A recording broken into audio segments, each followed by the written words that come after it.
바로 그 수업을 진행하겠습니다. 자, 거기 보면 12페이지를 한번 펴보세요.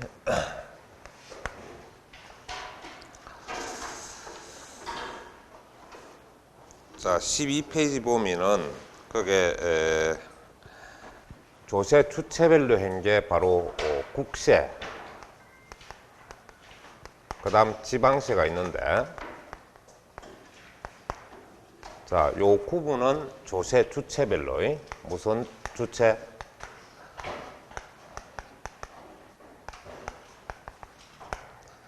그러니까 국가가 징수하면은 국세고, 지방자치단체 정부가 징수하면 지방세다. 이런 개념을 잡고, 요거는 좀, 요쪽 오늘 하는 부분은 여러분 좀 암기를 좀 해 주셔야 됩니다. 오늘 하는 거는 무조건 외워라. 이거는. 조세 총칙적 의미이기 때문에, 국세로 그어서 우리 일반적으로 보면은 바로 소득세지.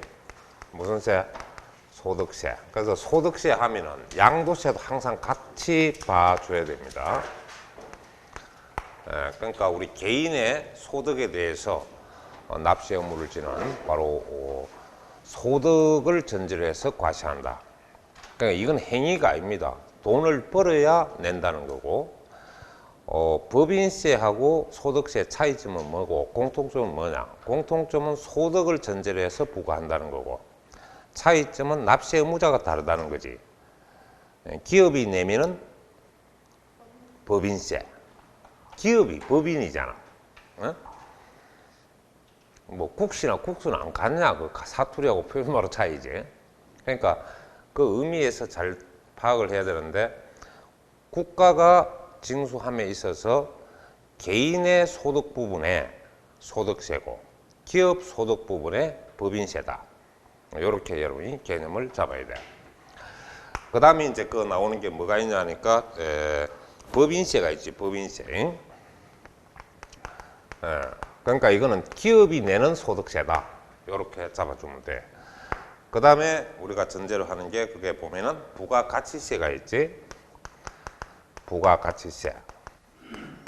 그래서 이거는 여러분 옛날에 과거에 했던 부분은 부가가치세법을 배웠습니다. 그런데 여러분은 이걸 하질 않아요. 그냥 세 이름만 외워놓으면 됩니다. 그래서 세 이름이 우리 전문용어로 세목이라 그러지. 세목.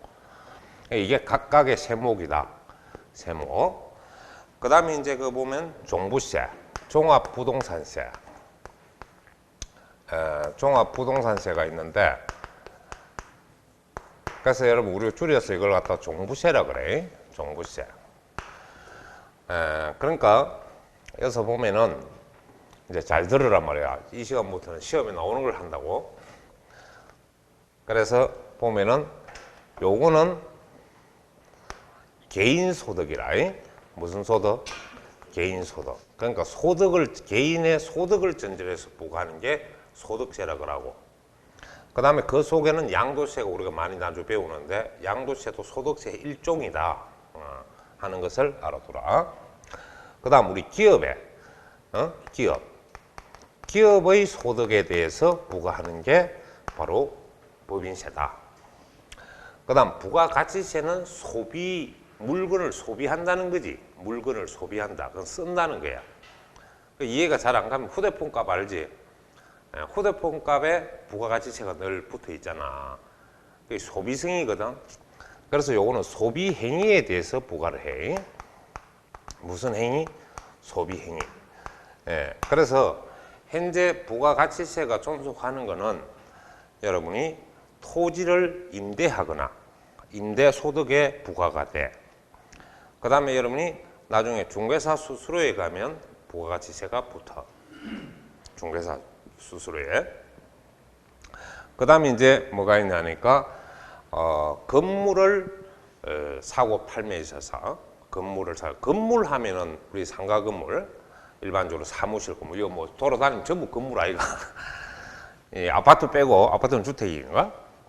이런 거는 다 여러분이 생각할 때, 건물은 부가가치세가 늘 있다 하는 것을 알아둬야 되고, 나중에 이제 부가가치세를 없애려고 그러면은 사업 전체, 이걸 갖다 사업 전체를 우리가 포괄적 양도 양수라 그래. 주인만 바뀌는 거지. 모든 권리 의무를 다 양수인한테 넘겨주고 하는 경우 포괄적 양도 양수로 특약을 하면은 건물에 대해서 부가가치세를 없앨 수가 있어. 그렇지 않고는 일단 여러분은 시험을 치기 위해서니까 건물을 사고 팔고 건물을 임대하고 하여튼 건물이 나오면 부가가치세는 늘 따라 붙는다 하는 것을 꼭 기억을 하더라. 그 다음 이 현재 종합부동산세, 이 종합부동산세는 우리 집부자, 땅부자한테 부과되거든. 토지와 주택 부분에 대해서 부과가 돼. 토지와 주택 부분에 대해서 부과가 된다. 그러면 건물 부분은 세금이 없습니까? 종부세에 대해서. 건물 부분은 종부세가 없습니다. 그러니까 건물 치면 우리가 주택은 따로 보거든. 건물하고 일반 건물하고는. 그래서 주택에는 종부세가 있는데 일반 상가 건물이나 사무실 건물은 여러분이 종부세가 없다 하는 것을 명심해서 정리를 해놔놓고, 그 다음에 이제 그게 나오는 게 뭐냐 하니까 상속세가 있지. 상속세.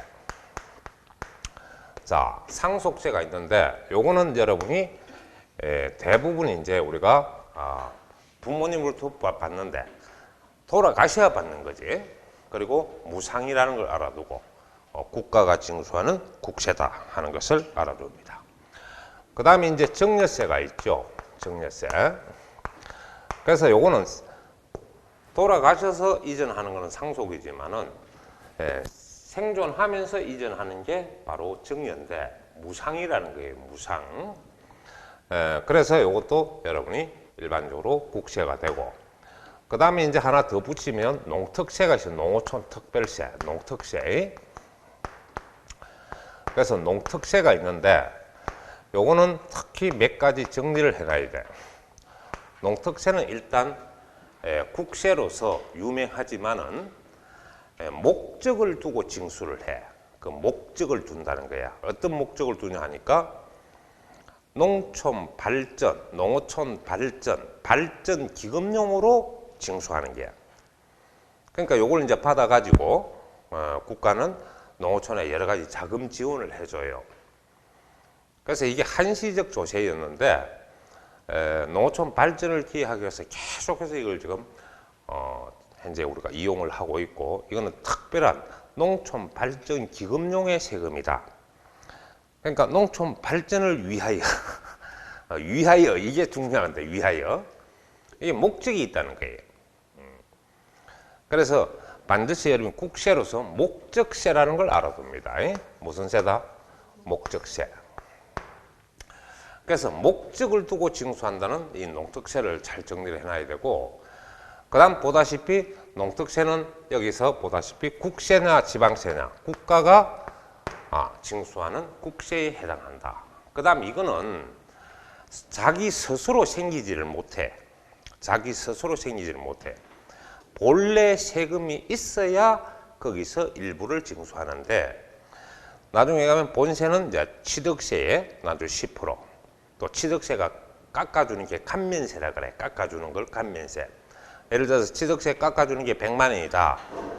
그럼 깎아주는 세금은 100만 원인데 거기서 100만 원의 20%는 농특세로 내야 돼. 농어촌 특별세로 낸단 말이야. 100만 원을 깎았으면은 그 100만 원의 금액의 20%, 20만 원이 되겠지. 그러니까 국가는 100만 원 깎아준다 하지만 실제 100만 원 깎아주는 게 아니고 80만 원 깎아주는 거라. 왜냐하면 20%는 우리가 농특세로 내야 되기 때문에. 그래서 이 농특세는 중요한 게 바로 세금을 감면할 때 20%가 늘 붙어. 예를 들어서 양도세도 나중에 20%가 붙고, 등록면허세도 붙고, 취득세도 감면세가 있으면 20%가 붙어. 그래서 본래 세금이 있어야 이 세금이 이루어지는 길, 만들어지는 길이라. 단독적으로는 생기지 못해. 그래서 이런 세금을 우리가 본 세금에 추가로 붙는다. 이래서 부가세라 그래. 그래서 나중에 여러분이 실무에 가면 전부 이제 이걸 갖다 부가세 이래. 부가가치세인데, 그래서 용어는 반드시 정확히 알고 써라. 부가세는 따로 있다. 농특세나 지방교육세 이런 게 나중에 부가세가 되지. 부가가치세라는 거는 단독적으로 있으니까 용어를 반드시 같이 써라. 정확하게 써라. 무슨 말인지 알겠죠? 그래서 여러분 지금 가면 전부 아파트 이 사무실 소장들이 중개사들이 다 이걸 갖다 뭐라고 써놓은 요래 쓴다고 요래. 이 용어는 따로 있어요. 그러니까 이 세금이 본래 세금에 추가로 붙는다는 부가세 개념이다 하는 것을 알아둡니다. 자, 그래서 여러분이 전부 이거는 대체적으로 현재 존속하는 게 이것도 사람 능력에 따라서 소득이 다르지. 사람 능력에 따라서. 그렇잖아. 응? A라는 사람은 돈을 잘 버리고 B라는 사람은 돈을 못 버리잖아. 그렇지?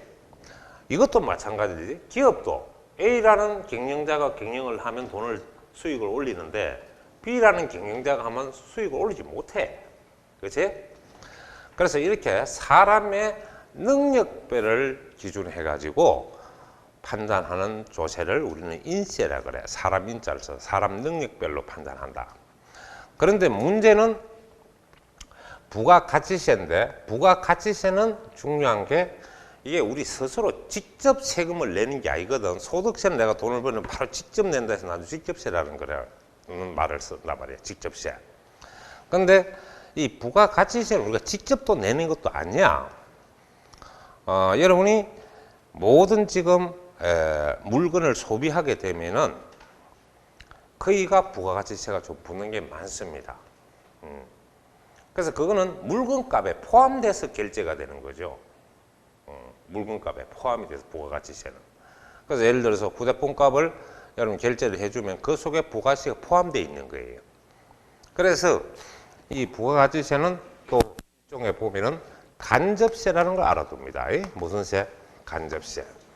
그리고 물건에 대해서 부과된다. 이래서 물세라 그럽니다. 부가가치세는. 이런 기본만 여러분이 알아놓으면 되고. 그 다음 이 종합부동산세도 그렇습니다. 자, 땅을 많이 가지고 집을 많이 가질 수 있는 것은 어떻습니까? 다 그 사람의 능력이죠. 그러니까 사람의 능력을 기준으로 해가지고 판단하는 건 전부 인세라. 그러니까 국세 중에서 유일하게 여러분이 배우는 것 중에서 보면 부가가치세를 빼고는 나머지는 전부 사람의 능력별로 과세되는 인세 개념이라는 것도 알아두고 부가가치세만큼은 사람 중심이 아니고 물건 소비 중심이 되는 물세 개념이다. 이렇게 알아둡니다. 자, 그 다음에 이제 우리가 지방세 여러분이 보면은 그 지방세에서는 대표적으로 특별시, 광역시세로 좀 공부를 합니다. 특광도세라 그러는데 이게 광역단체 조세예요. 광역단체. 그러니까 특별시세, 광역시세, 도세인데 자, 일반적으로 그래서 보면 뭐가 있냐니까 취득세가 있죠. 무슨 세? 취득세. 예. 그래서 여러분이 지방세 중에서 대표적 조세가 뭐냐? 바로 취득세입니다. 그러니까 취득세. 말 그대로 구입하는 세금이죠. 취득이라는 것은 물건을 산다는 거죠. 그래서 여러분이 거의 좀 물건이다 싶은 물건, 정말로 돈이 좀 나가는 물건은 거의가 취득세가 부과가 된다고 생각하면 됩니다. 그래서 여러분이 지금 차를 가지고 있다. 그 차 살 때 취득세 다 내지요. 그러니까 일정한 재산권이 있다라고 판단되는 것은 나중에 취득세 과세 대상을 우리가 찾아봐야 되겠지만은 전부 다 여러분이 과세를 한다라고 볼 수가 있습니다. 그 다음에 이제 뭐가 있냐니까 여러분이 그래서 보면은 레저세가 있죠. 뭐가 있어? 레저세. 예. 자, 레저세는 한 번 딱 출제가 됐습니다. 옛날에. 이거는 여러분이 경마장 알죠? 경마장. 뭐 가본 사람도 있을 것이고 아직 한 번도 안 가본 사람도 있을 건데 경마장에 가면 경마 투표권을 팝니다. 그걸 팔면 그게 세금이 포함되어 있어요. 그러니까 경마장의 경마 투표권. 옛날에 우리 경주 막근세라고도 했습니다. 한때는. 그래서 그런 경주 막근세를 지금은 레저세다. 이렇게 표현을 합니다. 세 이름만 바뀌었다는 걸 알아두고요.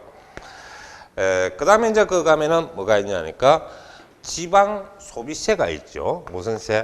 지방 소비세. 자, 지방 소비세는 항상 어디에 추가해서 붙는 거냐? 바로 부가가치세에 추가되는 조세다. 이렇게 보면 됩니다. 그래서 부가가치세가 있으면 꼭 지방 소비세가 이제 따라오는데, 요거는 여러분이 11% 정도 우리가 징수를 해서 부가가치세에서 부가가치세 100만 원 같으면 11만 원이 되는 거예요. 11%가 되는데 이걸 추가로 해가지고 나중에 부가가치세 일부에서 이제 지방자치단체에 세금을 갖다 되돌려 줍니다. 예를 들어서 우리나라 현재 보면은 경기가 제일 좋다는 도시 있죠. 그래서 한때는 울산도 됐고, 한때는 저 거제도도 됐고, 한때는 저 김해도 됐고, 창원도 됐고 이렇습니다. 서울이야 뭐 당연히 있는 거고요. 그러면 이건 소비가 많으면 많을수록 많이 한 곳에는 중앙정부가 부가가치세 일부를 헐어가지고 지원을 해줍니다. 그 지방에. 그래서 많이 쓰면은 국가로부터 배정을 많이 받는 돈이죠.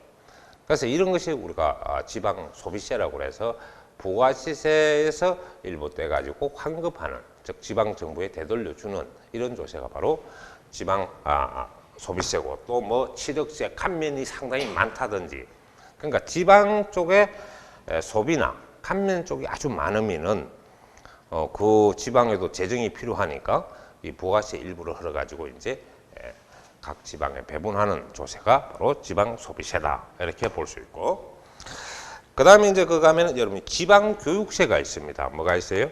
지방 교육세. 자, 지방 교육세가 있는데 이것도 여러분이 잘 알아둬야 되는 게 바로 이것도 목적세라는 걸 알아둡니다. 무슨 세? 목적세. 왜냐하면 여러분이 지방에 여러분 자녀, 지방에 여러분 자녀의 교육 재원을 마련하는 거예요. 그러니까 자녀들의 교육 재원을 마련하는 게 뭐라고? 지방 교육세입니다. 그래서 지방 교육세에서 여러분이 나도 담배 피우는 사람은 상당히 충성을 국가에 많이 하는데 담배 소비세도 생깁니다. 그 담배 소비세에 또 뭐가 있냐니까 지방 교육세가 60%가 붙어요. 상당히 많습니다. 레저세도 지방 교육세가 붙고, 나중에 우리 또 취득세나 등록 면허세, 또 재산세, 우리가 주로 배우는 조세에는 전부 지방 교육세가 거의 붙는 것이 특징인데, 이것은 정부가 징수하는 게 아니고 지방자치단체가 여러분의 자녀들 교육 재원을 마련하기 위해서 징수한 그런 조세가 바로 지방교육세입니다.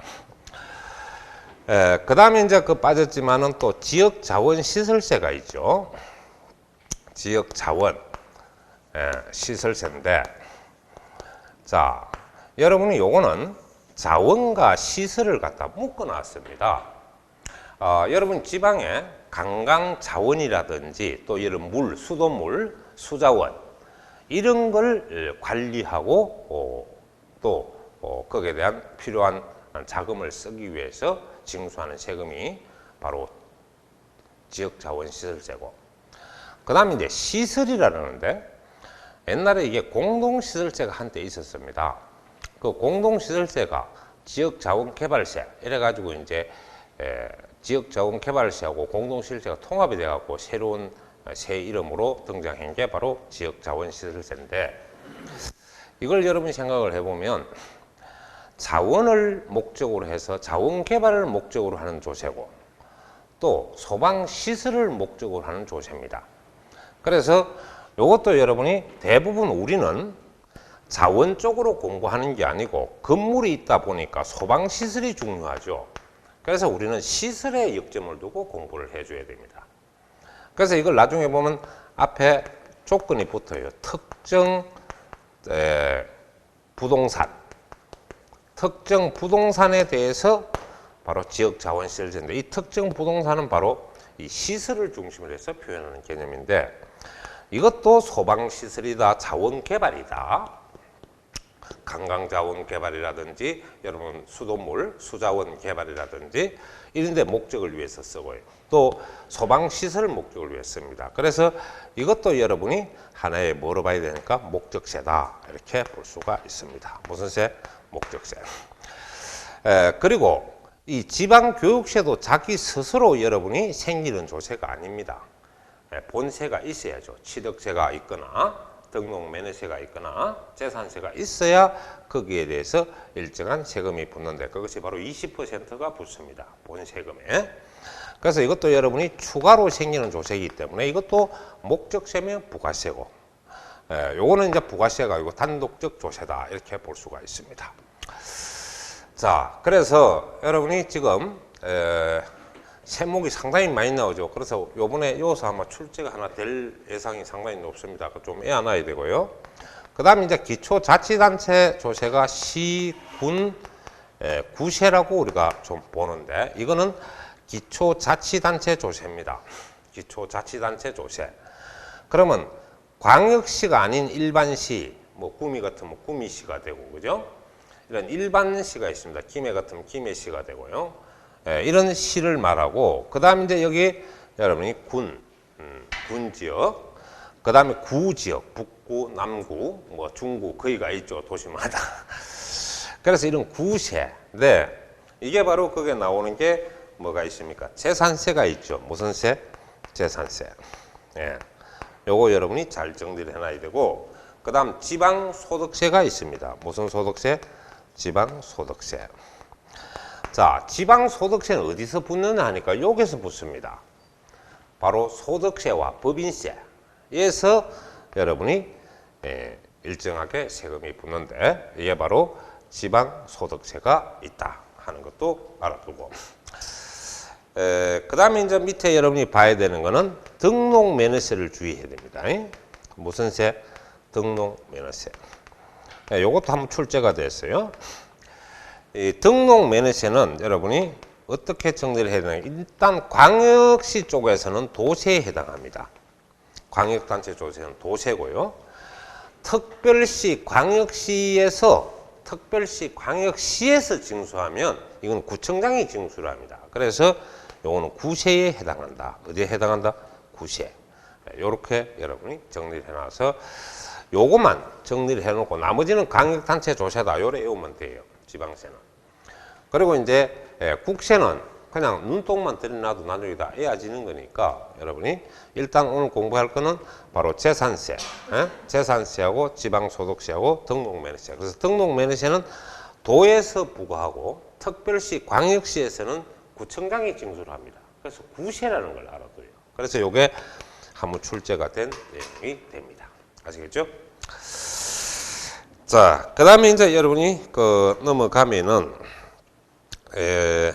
기본적으로 정리를 하는데, 가세 표준과 세율 과정에서 정리를 좀 해둬야 합니다. 13페이지를 좀 봅니다. 그 13페이지 보면은, 조세 산출의 과정과 징수가 나와 있죠. 조세 산출 과정을 보는데, 자, 여기서 여러분 그 표를 잘 보시고 기초를 정확하게 숙지를 해서 나중에 어떻게 계산하노 하는 게 아니고 여기서 전제가 다 됩니다. 이 방식을 가지고. 그렇다면 여기서 기본적으로 우리가 볼 때 구분이 종가세라는 게 있고 종량세라는 게 나와 있습니다. 표에 나와 있죠. 자, 그걸 보면은 종가세라는 거는 금액을 갖다가 가세 표준으로 한다. 그러면 가세 표준이 뭐냐? 세금 매기는 돈이나 수량이 됩니다. 그래서 돈이 되는 거는 금액이죠. 금액은 종가세. 가격에 따라서 세금이 있다. 따를 종자를 써서 종가세입니다. 또 수량에 따라 과세한다. 종량세죠. 자, 그러면 계산법은 종가세는 가세 표준 곱하기 세율, 퍼센트, 이른바 비율세율이죠. 그래서 산출세, 계산된 세금이 되는 것이고, 그 다음에 종량세는 곱하는 게 없습니다. 그냥 건당 이렇게 과세를 하는데, 우리가 지금 시험에서 여러분이 볼 때 어디서 이 종량세를 많이 쓰냐 하니까 뒤에 나오는 등록면허세에 가면은 여러분이 권리를 갖다가 소멸 등기를 한다든지 또 각종 권리를 갖다가 변경 등기를 하면, 변경과 소멸 등기를 하면은 건당 6천원이라는 게 있습니다. 건당 6천원. 그래서 한 건에 6천원인데 한 건, 건이라는 거는 물건별이죠. 물건 하나의 한 건입니다. 그래서 건당 6천원 해서 금액을 정해가지고 징수를 하지 뭐 곱하기 하고 뭐 이런 게 없습니다. 그럼 두 건 같으면 12,000원이 되는 뭐 이런 현상은 있지만은 한 건당 6천원씩 과세한다. 이게 나중에 등록면허세에서 여러분이 나타난다는 걸 알아두고, 그래서 우리가 일반적으로 보면 그 종가세는 대표적으로 취득세입니다. 자, 한번 보세요. 만두 취득세 산출 과정을 보면은 예를 들어서 여러분이 토지가 있어요. 토지가 지금 있는데 실제 우리가 취득 가격이 있죠. 실제 토지를 산 가격이 예를 들어서 1억이다. 그럼 1억에 취득을 했다라고 가정을 합시다. 그런데 이게 공시가가 있죠. 공시가를 우리는 지방세에서는 뭐라 하느냐? 시가 표준이라고 합니다. 무슨 표준? 시가 표준. 그래서 지금 여러분이 부동산 가격 공시법에서 공시됐다. 그래서 말 그대로 공시가격이라 하잖아요. 그래서 이 공시가격이라는 거는 국세에서 보는 표현이 다르고 우리 지방세에서 다루는 표현이 다릅니다. 그런데 뜻은 똑같아요. 글자만 다를 뿐이라. 그래서 국세에서는 이걸 우리가 기준시가라 그래. 무슨 시가?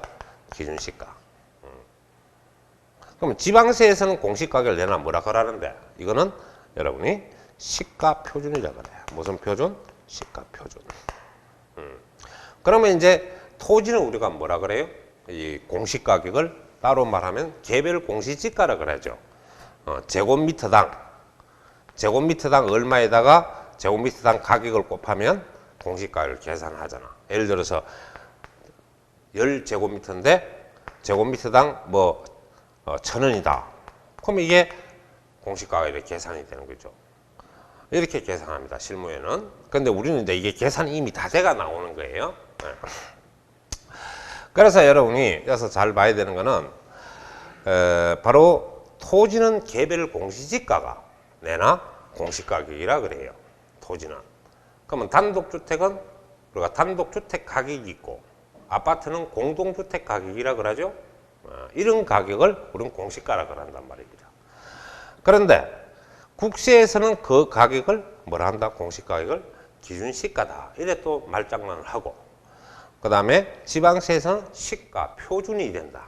시가 기준이 된다. 이래서 시가 표준이라고 하는데, 이 뜻을 여러분이 알아야 되는 것은 여러분 지역에, 여러분 매매하는 지역, 부동산 구역 소유한 지역의 채바닥 가격이라는 걸 알아야 됩니다. 채바닥 가격. 시가하고는 차이가 있죠. 예를 들어서 1억짜리 같으면 시가는 거의가 막 1억 3천에서 1억 한 3천 정도는 이렇게 올라가요. 1억 5천도 될 수 있고. 그래서 항상 이 개념을 잡을 때 우리는 돈 문제이기 때문에, 세금은 돈 문제이기 때문에 그냥 뜻만 알아서 되는 게 아니고 그 본질을 알아야 돼요. 그러니까 그 지역의 최저 가격 개념이 공시가격이라는 걸 아셔야 되고, 이걸 만든 제도는 특별한 가격이 없으면 정부가 정해놓은 가격으로 세금을 부과하기 위해서 정한 가격이 바로 부동산 가격 공시법에서 나타난 공시가격입니다.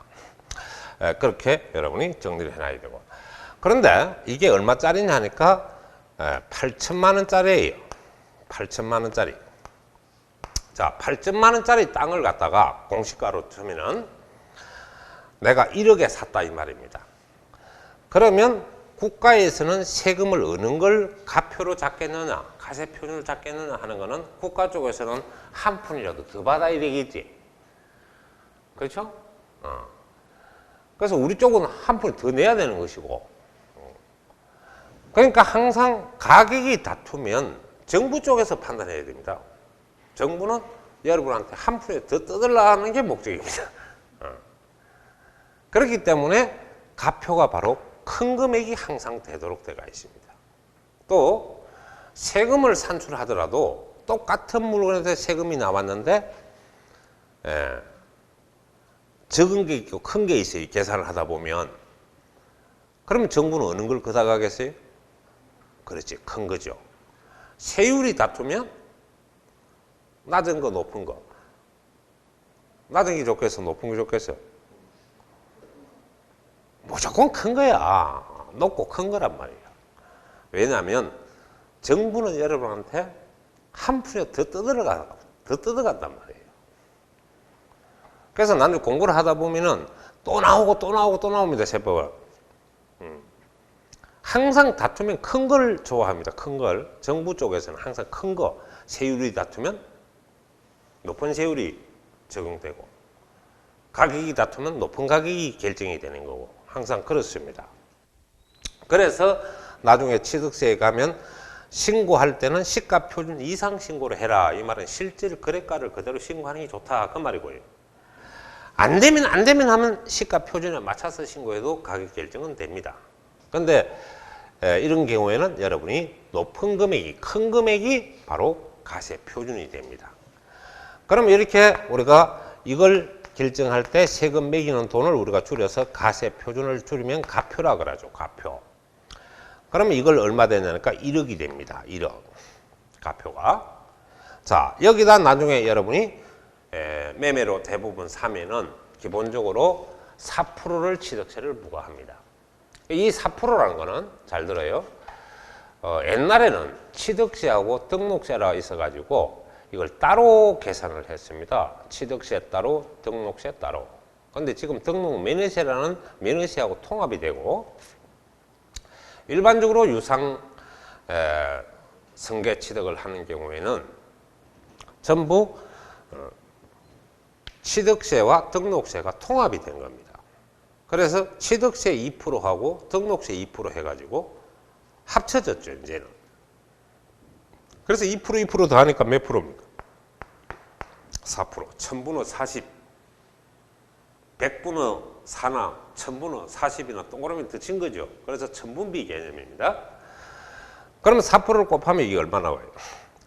0.04니까 400만 나오죠. 요렇게 해서 취득세가 요 금액을 우리는 뭐라 한다? 산출세라 그래요. 무슨 세? 산출세. 그래서 항상 나중에 양도세도 산출세가 있고, 종부세도 산출세가 있고, 재산세도 산출세가 있고, 등록면허세도 산출세가 있고, 취득세 당연히 산출세. 산출세라는 것은 바로 계산된 세금이라는 개념인데, 계산된 세금이라는 것은 가세 표준에다가 바로 세율을 곱한. 그러면 세액 하면은 벌써 요 가정은 포함이 되어 있는 거죠. 세액이 나오려면 가표와 세율을 곱한 금액입니다. 이게 바로 산출세라고 하죠. 아니죠. 요거는 이제 나중 물건마다 다릅니다. 실제 일반적으로 봤을 때 4%고, 나중 정리를 받으면 3.5%가 되고, 또 상속을 받으면 2.8%가 되고, 그 내가 전에 한번 있었지. 그 라인에 지켜가야 돼. 그러니까 이게 이제 일반적 내용, 우리가 대부분 돈 주고 사는 거니까 4%를 쓰는 거죠. 그렇게 여러분 알아야 되고.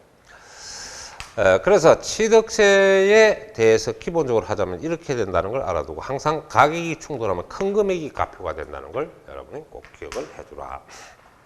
그 다음에 징수 방법은 지금 거기서 나오는데, 징수라는 거는 국가 쪽에서 징수하는 거죠. 우리는 역으로 보면은 납부입니다. 납부.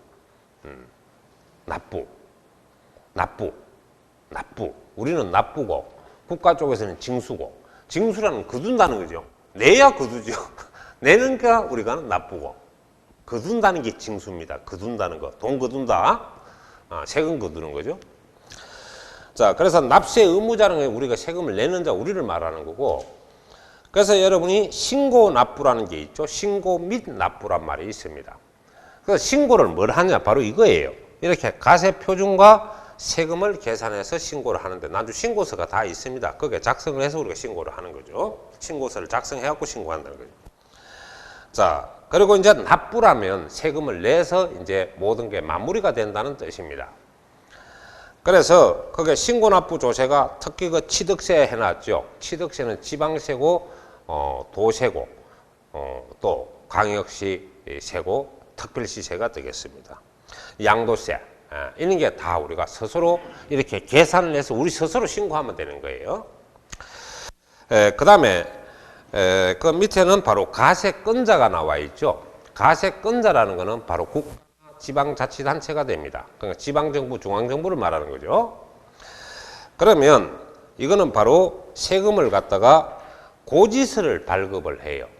여러분 납부 고지서를 갖다가 발급을 해서 우리가 내는 세금이고, 이렇게 보면 바로 밑에는 보통징수 해놨는데, 보통징수는 꼭 좀 적어 놓으세요.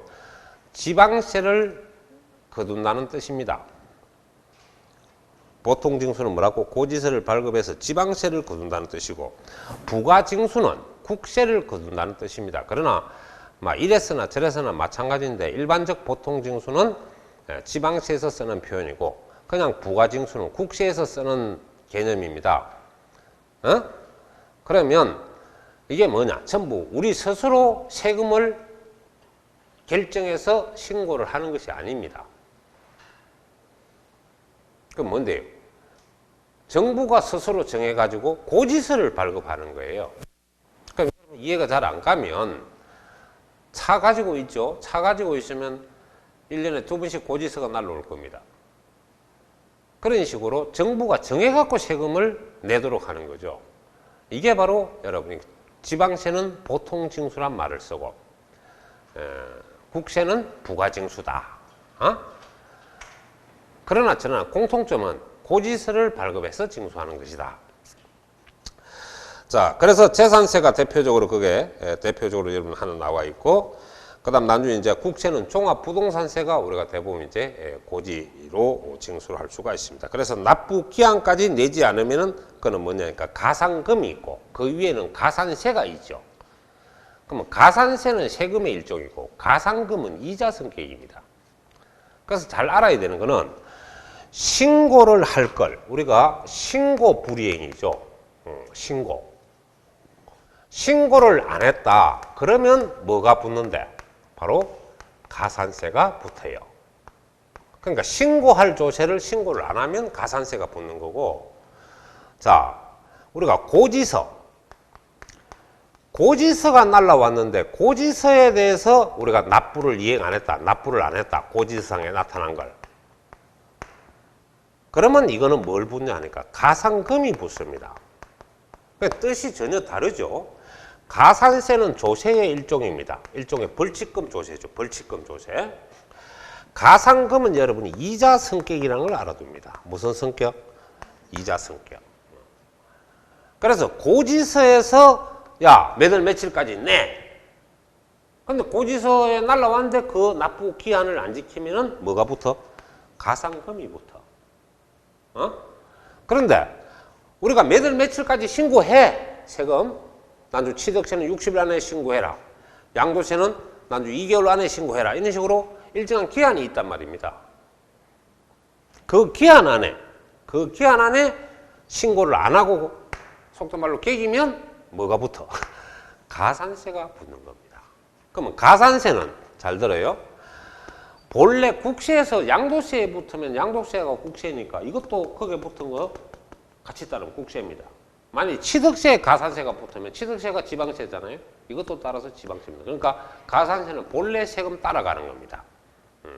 국세에 붙으면 가산세 역시 국세고, 지방세에 붙으면 가산세 역시 지방세고. 그래서 이거는 가산세는 항상 벌칙금 조세라는 걸 알아둬요. 무슨 금 조세? 행정벌 성격의 조세입니다. 그러니까 벌칙금 성격의 조세다. 이렇게 이해를 하시면 좋습니다. 자, 그래서 그 나머지는 여러분이 한번 읽어보시면 되겠고, 그 다음 넘겨보세요.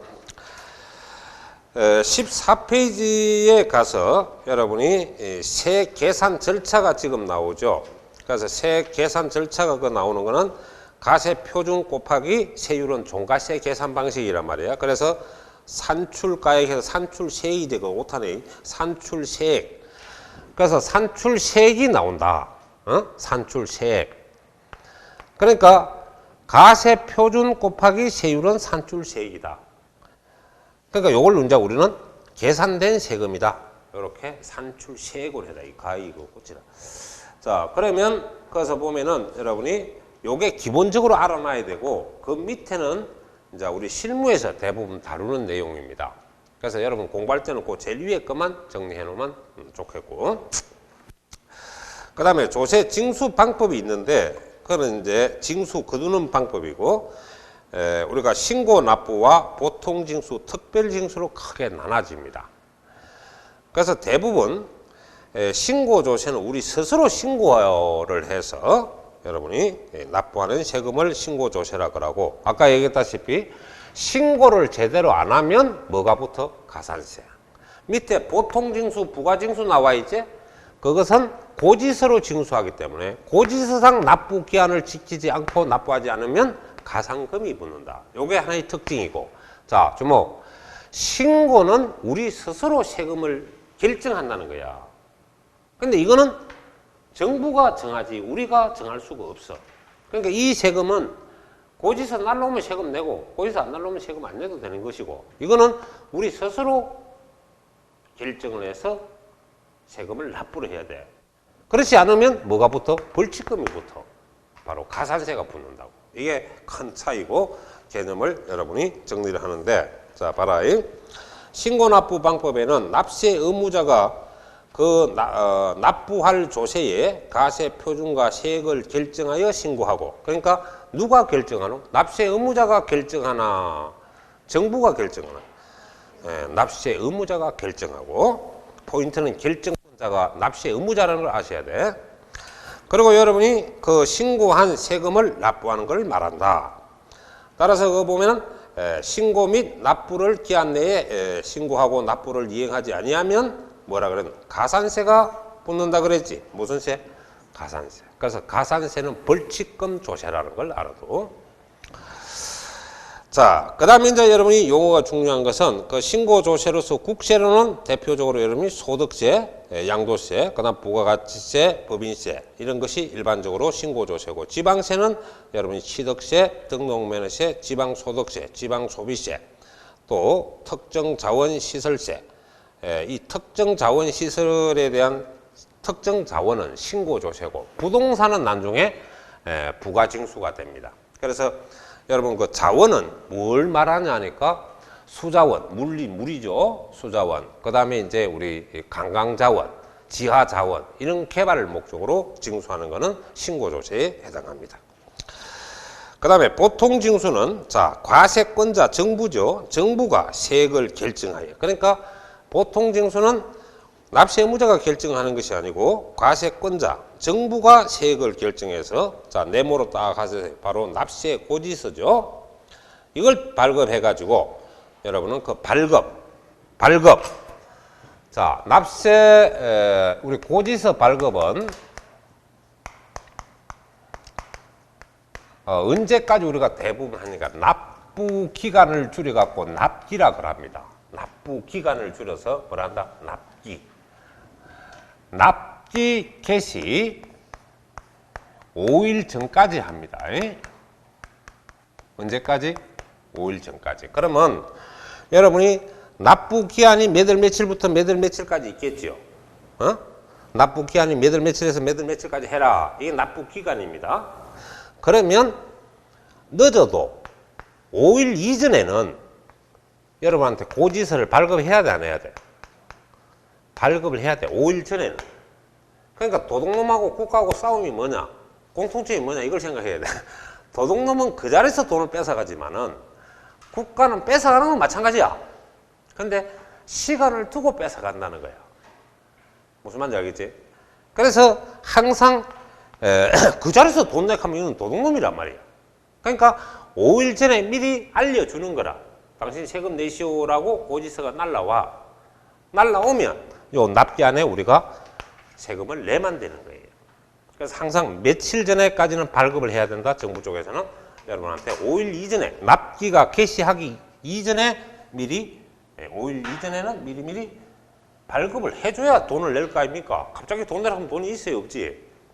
그래서 5일 전에 미리 알려주는 개념에서 항상 여러분은 발급 시점을 5일 전까지 해준다. 그러니까 납기가 개시되기 5일 전에 미리미리 고지서를 알려준다 하는 것을 알아보면 되겠다.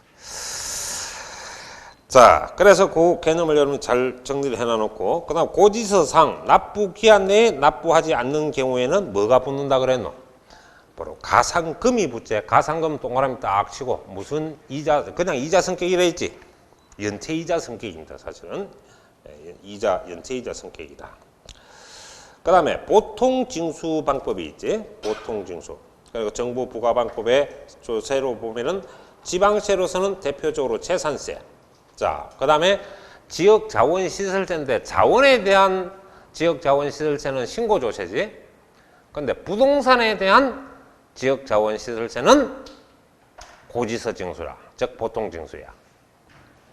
그 정리를 잘 해두고요. 그 다음에 이제 뭐가 있냐니까 국세로는 종합부동산세, 상속세, 증여세가 전부 여러분 고지서에 의해서 징수가 되는 세금이다 할 수가 있는데 대표적으로 종부세는 반드시 고지서 징수라는 걸 알아둡니다. 자, 특별징수라는 거는 지방세에서는 특별징수라고 하고 국세에서는 원천징수라고 합니다. 그래서 여러분이 대부분 이제 은행에서 여러분 이자를 갖다가 지급하면은 이자에 대한 원천징수를 하죠. 지급과 동시에 날라갑니다. 쉽게 생각하면 여러분 통장 있잖아요. 통장, 계좌.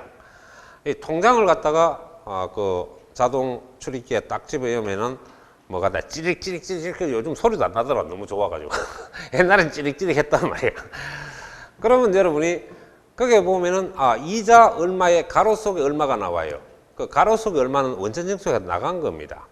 또 원천징수는 어떤 것을 말하냐니까 여러분 급여를 회사에서 월급을 줄 때에 회사 회계 담당자가 있죠. 회계 담당자가 여러분 급여에 대해서 항상 몇 프로씩 떼갑니다. 그게 바로 우리 근로소득세죠. 그 원천징수인 거죠.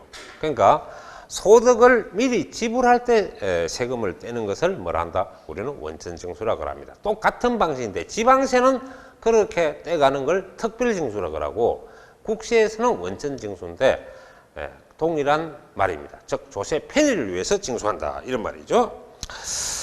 그래서 그게 조세를 징수할 때 편의상 징수할 여건이 좋은 자로 하여금 해서 징수하게 하고 그 징수한 세금을 납부하게 하는 것인데 이거는 여러분이 원천징수 의무자라 그래요. 그러면 여러분 근로소득세를 회사에서 떼가지고 그 뗀 사람은 회사 담당자죠. 회계 담당자. 그 사람은 그걸 자기가 먹는 게 아니잖아요. 매월 10일까지 늦어도 매월 10일까지는 꼬박꼬박 다 우리가 납부를 해야 됩니다. 그 대신 내주는 사람을 우리가 또 원천징수 의무자다 이렇게 말할 수가 있습니다. 자, 그걸 여러분이 생각해주고 그리고 이제 원천징수 조세는 대부분 아까 얘기했다시피 이자나 배당, 근로소득 여기서 많이 생기고 또 일반적으로 소득세 및 그 지방소득세 여러분이 생길 수가 있는데 특히 이제 지방소득세는 소득액세에 대해서 원천징수가 되기 때문에 여러분이 일어날 수 있고 레즈세도 원천징수가 일어납니다. 그래서 요거는 뭐만 딱 알아두냐 하니까 레즈세하고 지방소득세가 원천징수가 된다. 또 특별징수가 된다. 이렇게 여러분이 정리를 해두면 좋겠습니다. 자, 그 다음에 이제 전번에 했지만은 이 가산세와 가상금을 여러분 분명히 좀 알아두자. 자, 한 번 더 얘기하자면 신고조세. 소득세나 취득세 이걸 제대로 기간 안에 신고를 안 하면 뭐가 붙고 가산세가 붙고 그 다음에 나중에 고지서상 납부 기한까지 내 했는데 안 내면 가상금이 붙는다. 그러니까 이건 고지서에 붙는 거는 가상금이고 신고조세에 붙는 거는 가산세인데 예를 들어서 재산세는 늘 고지서에서 우리가 납부를 해야 돼. 그러니까 재산세는 가산세란 용어 자체가 나오면 틀린 거지. 왜? 신고조세가 아니기 때문에. 재산세는 뭐가 붙어야 돼? 붙으면 가상금이 붙어야 돼. 연체 이자 성격 금이 붙어야 돼. 그러니까 이런 기본 용어가 돼 있어야 나중에 문제 풀이할 때 나중에 여러분이 정리가 명확하게 이해가 잘 간다는 거지. 그래서 법을 외우기 전에 법의 어떤 형성 기본 내용을 정확하게 좀 숙지를 하자 이 말입니다. 자, 그래서 그 가산세를 여러분 좀 보면은 종목별로 보는데 가산세는 여러분이 고개 밑줄을 좀 껐습니다. 가산세란 세법에서 규정하는데 이 세법은 이제 우리가 지방세도 있고 그 다음에 국세도 있는데 전부 기본법이라는 게 있어요. 국세 기본법, 지방세 기본법에 현재 여러분이 규정이 되어 있는 내용이고, 자, 그 밑줄을 겁니다. 의무의 성실한 이행을 확보하기 위하여, 그 밑줄 거예요. 의무의 성실한 이행을 확보하기 위하여. 그러니까 세금을 갖다가 정상적 기간 안에 적정하게 내라 이거예요. 내야 되는데 안 내잖아. 그래서 그 밑줄 끈 걸 우리가 말을 달리 하면은 의무 불이행이라.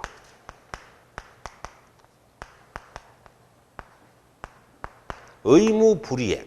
그러니까 의무가 뭔데요? 우리가 신고 의무가 있어. 무슨 의무가 있어?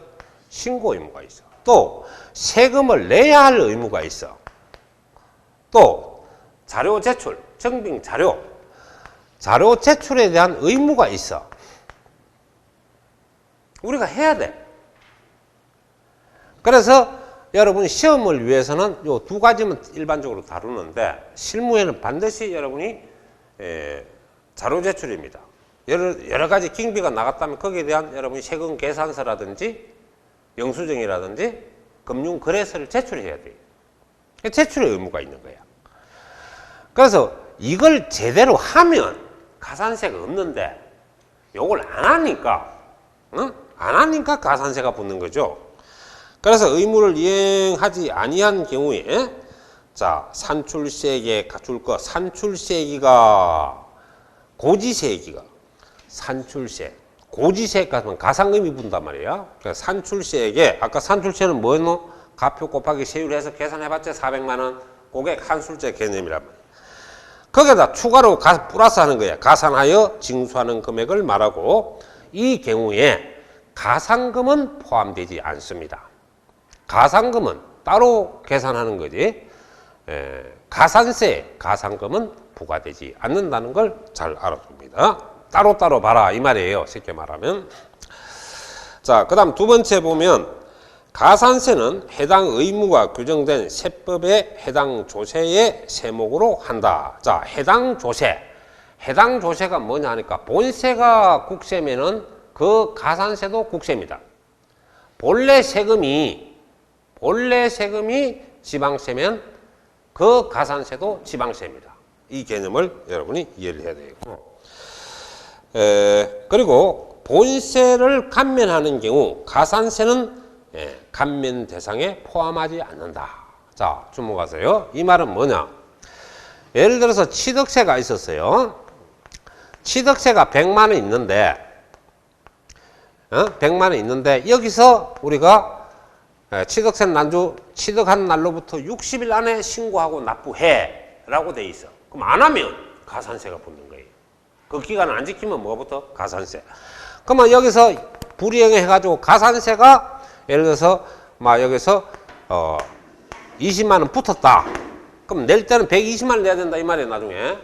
자, 그런데 나중에 보니까 이 100만 원 속에는 세금을 깎아야 할 대상이 있다.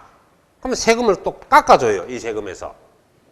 그럼 여기서 한 30만 원 깎았다. 바이. 여기 그러면 실제 우리는 납부를 해야 될 돈이 얼마가 되냐 하니까 70만 원이 되겠지. 100만 원에서 30만 원 깎아줬는데. 그러면 본세, 지금 이게 본세인데, 본세 30만 원을 깎으면서 이거 깎아주겠나? 이 말이라. 본세 100만 원에서 30만 원 깎아줄 때 이것도 좀 깎아주나? 이 말이야.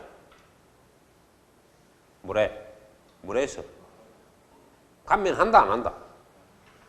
감면 대상에 포함하지 않는다는, 깎아주지 않는다 이 말이거든. 그치? 왜 이거는 벌칙금 조세라. 벌칙금 조세. 그러니까 본래 세금을 깎아줄 때 절대 가산세는 깎아주지 않는다 이거. 왜? 벌칙금을 얻어맞은 건데 또 그러면 맨날 얻어맞고 깎아봤지. 그래서 앞뒤가 안 맞는 말이죠. 그러니까 이걸 왜 안 깎아주냐 하는 이해는 바로 벌칙금 조세이기 때문에 본세 깎을 때 가상금도 같이, 본세와 같이 깎는 것은 절대 아니다. 이건 나중에 깎아주는 제도 따로 있어. 예를 들어서 기한 후 신고를 나중에 한다든지 여러 가지 따로 되면 가산세는 따로 감면이 되지만은 절대 본래 세금 깎을 때 가산세는 감면하지 않는다. 명심해라. 자, 그 다음에 가산세는 납부할 세액에 또 붙일 수도 있고 또 환급을 받아서 공제를 받을 수가 있어. 자, 봐이. 여기서 우리가 본래 세금에 산출세액에 붙는 거는 가산세인데 환급은 무슨 말이냐니까 내가 전번에 세금을 많이 내가지고 대도를 받을 돈이 있어.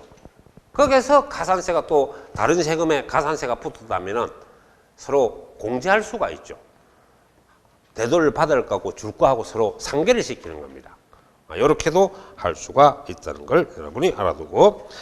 자, 그 다음 가산세에 적용되는 항목이 상당히 많습니다. 그럼 이걸 외우면 또 공부는 비능률적으로 하는 거죠. 많은 거는 눈독만 들이고 적은 걸 암기를 해서 정확하게 가서 체크를 하면 됩니다. 자, 그래서 대표적으로 우리 소득세, 양도소득세, 법인세, 부가가치세, 상속세, 전월세, 지방세로서는 취득세, 등록면허세 이런 것이 다 신고조세 행태로서 나타나기 때문에 여러분이 가산세가 붙고요.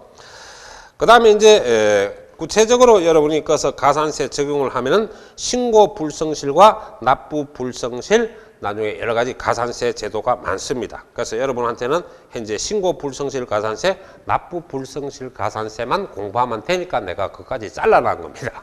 더 이상 안 들어가고. 알겠어요? 그러면 어떤 게 있습니까? 난주 증빙 자료 제출해. 안 하면 가산세 못해요. 또. 가산세가 상당히 많습니다. 나중에. 그래서 여러분은 시험 치기 위해서 내가 만들어 놓은 책이니까 딱 두 가지 잘라놨습니다. 납부와 신고, 불성실 가산세만 추구하고 있다. 자, 그래서 넘겨보세요. 그게 16페이지 보면 박스가 현재 나오죠? 박스. 자, 그래서 여러분이 나중에 이제 일반적으로 정리를 지금 이런 거는 메모를 좀 해놓기 바랍니다. 책 위에다가. 우리가 지금 가산세가 부과되는데 무신고, 신고를 했다 안 했다? 안 했죠. 신고를 안 했어요. 그러면 여러분은 여기서 신고 불성실 가산세가 붙어요.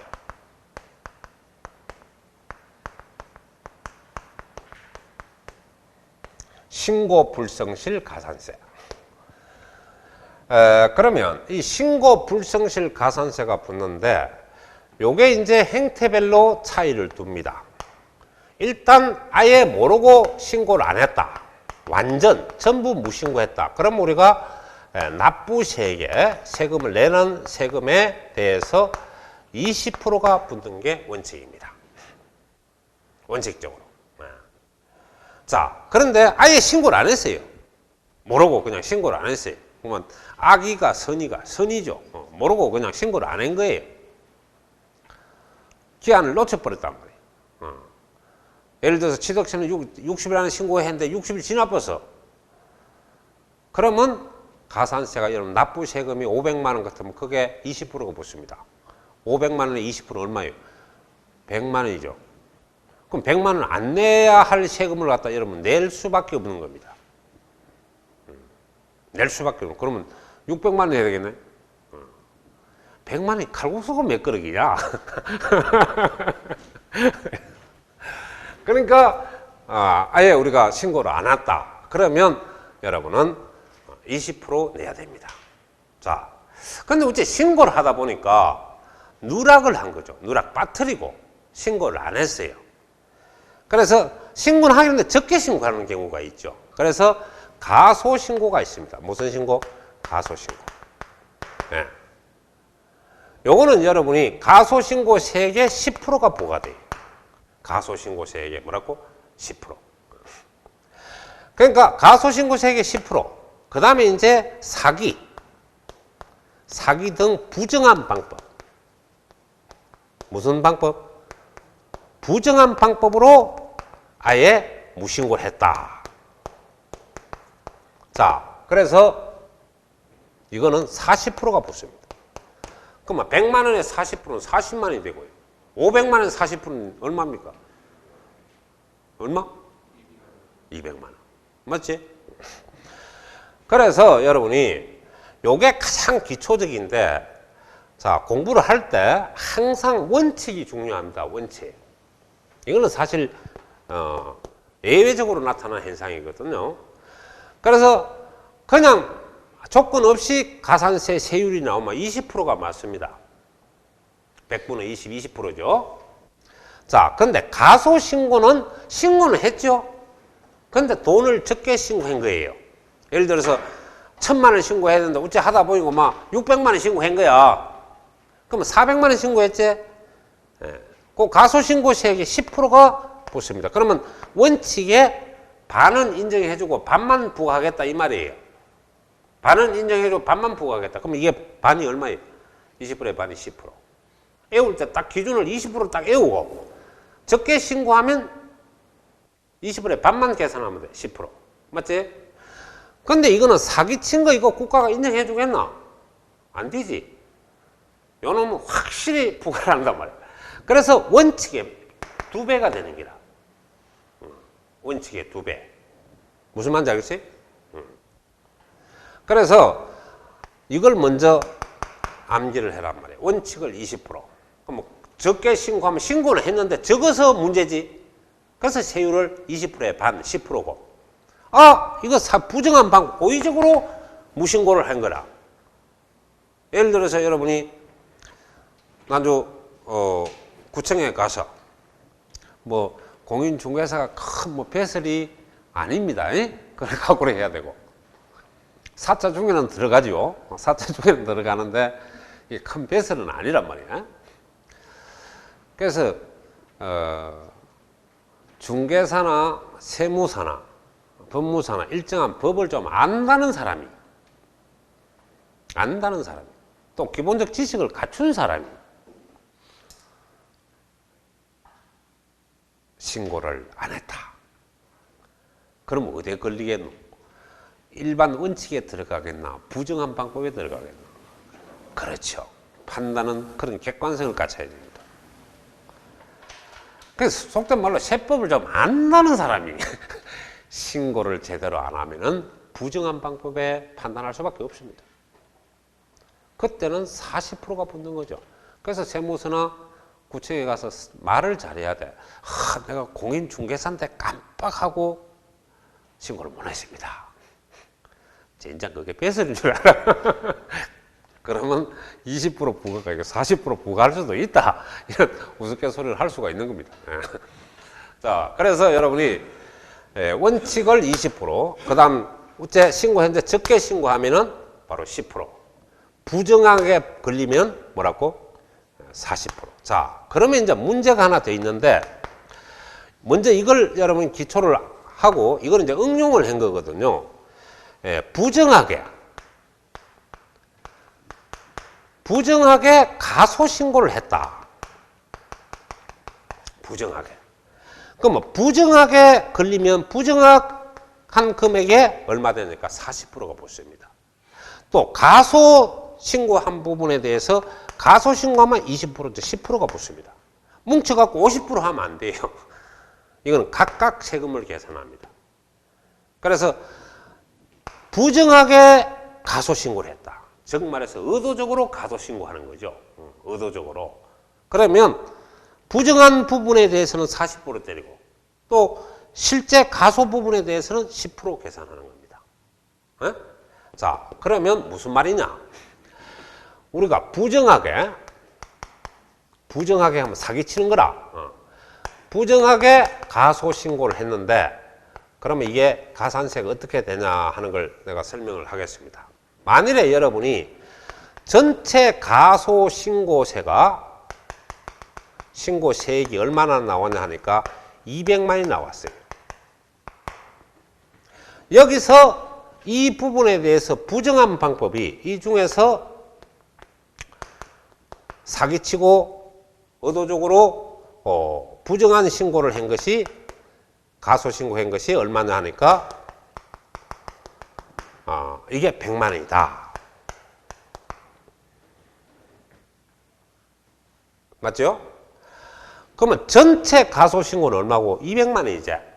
그러면 여기 이 중에서 부정하게 걸린 게 100만 원이라. 그러면 세금을 매길 때는 가소 전체 금액이 200만 원 중에서 자, 이어서 품바이가 되는 겁니다. 부정한 가소 신고가 있고 그 다음에 일반적 가소 신고. 우째 하다 보니 또 가소 신고한 거 있죠. 그럼 200만 원 나머지 실제 가소 신고분이 있습니다. 이 가소분이 100만 원 이렇게 되죠. 여도 가소분이 부정한 방법이 100만 원. 그럼 이렇게 세금 이렇게 계산되는 거예요. 그럼 여기는 40%가 때려지고 요거는 부정한 건 아니라 그냥 가소신고한 것 뿐이라. 그러면 10% 이렇게 계산하는 거라. 그러면 요 금액이 얼마 되냐니까 40만 원 되고 요게는 10만이 되겠지. 그럼 총 얼마 내노? 50만 원 내는 건데 이걸 바로 50% 하면 안 돼요. 우연히 돈이 한 자리이기 때문에 맞는 겁니다. 그래서 여러분은 일단 요거는 응용된 내용이기 때문에 부정하면서 가소하면은 일단 부정 부분에 얼마? 40%. 또 나머지 가소 부분에 10%. 그래서 부정하고 가소가 되면 세율이 2번 적용된다는 거. 부정 부분에 40%, 가소 부분에 10%. 이렇게 계산하는데 기본적으로 요걸 여러분이 꼭 좀 알아두는데 이게 지문으로 따지면은 한 3줄, 4줄 나옵니다. 실제 법령에는 들어가면. 그래서 그걸 다 외울 필요가 없어요. 그냥 단순하게 신고를 안 했다 하면 이 납부세액의 20% 요거 외우면 돼. 요거 갖고 전부 장난한다면 시험 치러 가서는. 그리고 가소 신고했다 하면 10%고. 그냥 부정한 방법 나오면은 뭐라고? 40%. 부정하고 가소 신고하면 40% 부분에다가 또 가소 부분에 10%. 합쳐가 50% 이라면 안 돼. 40%, 10% 따로 계산한다는 걸 여러분이 알아두면.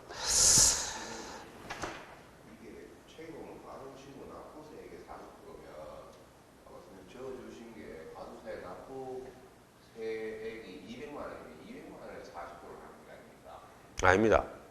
그러니까 200만 원을 가소 신고했는데 올 가소 신고가 부정한 것은 50%밖에 없겠죠. 그런데 이제 일부 정상적으로 가소 신고를 하고 일부 의도적으로 가소 신고하는 경향이 있지. 그걸 막기 위해서는 만들어 놓은 겁니다.